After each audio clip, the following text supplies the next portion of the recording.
আসসালামু আলাইকুম এভরিওয়ান, আশা করি সবাই অনেক ভালো আছেন। আজকে আমরা চলে গিয়েছিলাম লন্ডনের হেজ গ্যালারিতে। এখন যেহেতু ক্রিসমাসের সময়, সবকিছু অনেক সুন্দর করে লাইটিং করা হয়েছে, দেখতে খুব সুন্দর লাগতেছিল।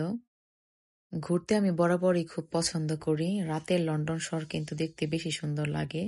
দিনে ওরকম সুন্দর দেখা যায় না, লাইটিং এর কারণে রাত্রে বেশি সুন্দর লাগে।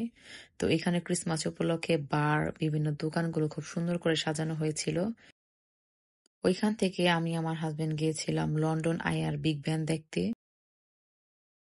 এখানেও দেখলাম ক্রিসমাস উপলক্ষে অনেক অনেক স্টল বসছে, অনেকটা মেলার মতো।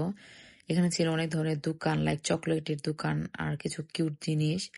এখান থেকে আমাদের তেমন কিছু কেনা হয় নাই, যেহেতু এখানে সবকিছু অনেক বেশি এক্সপেন্সিভ, টুরিস্ট স্পট, তাই সবকিছুর দাম অনেক বেশি। তারপর আমরা দুজন গিয়েছিলাম ন্যাশনাল গ্যালারি আর ট্রাফেলগার স্কোয়ার দেখতে।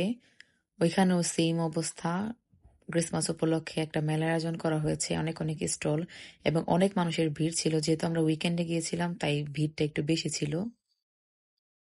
ঘোরাঘুরি এখানে শেষ করে সেন্টারের দিকে গিয়েছিলাম। সেন্টারে তো অনেক লাইটিং, রাস্তাগুলো এক একটা রাস্তা এক এক রকমের লাইটিং, দেখতে খুবই সুন্দর লাগতেছিল। আমি কিছু কিছু রাস্তার ক্লিপ নিয়েছি, কিন্তু বাকি সবগুলো আর দেখা হয়নি। আমরা প্রচুর হাঁটাহাঁটি করেছি। সন্ধ্যার দিকে ওয়েদার ভালো থাকলেও তারপর কিছুক্ষণ সময় অনেক বৃষ্টি হয়েছে। নরমাল সময়ে এ ধরনের লাইটিং থাকে না, ক্রিসমাস উপলক্ষে সবচেয়ে বেশি সাজানো হয়। আর সবচেয়ে সুন্দর ছিল এখানে দেখতে, এত সুন্দর করে সাজানো ছিল, অনেক মানুষের ভিড়, মানুষ ছবি তুলছে। ঘোরাঘুরি শেষ করে আমরা কিছু খাওয়া দাওয়া করেছি। প্রথমে নিয়েছিলাম চিজ বাইট, এটা আমার কাছে অনেক বেশি মজা লাগছে, আমার ফার্স্ট টাইম খাওয়া ছিল। তারপর নিয়েছিলাম পিৎজা, আর ড্রিঙ্কস হিসেবে ছিল কোক অ্যান্ড লেমনেড।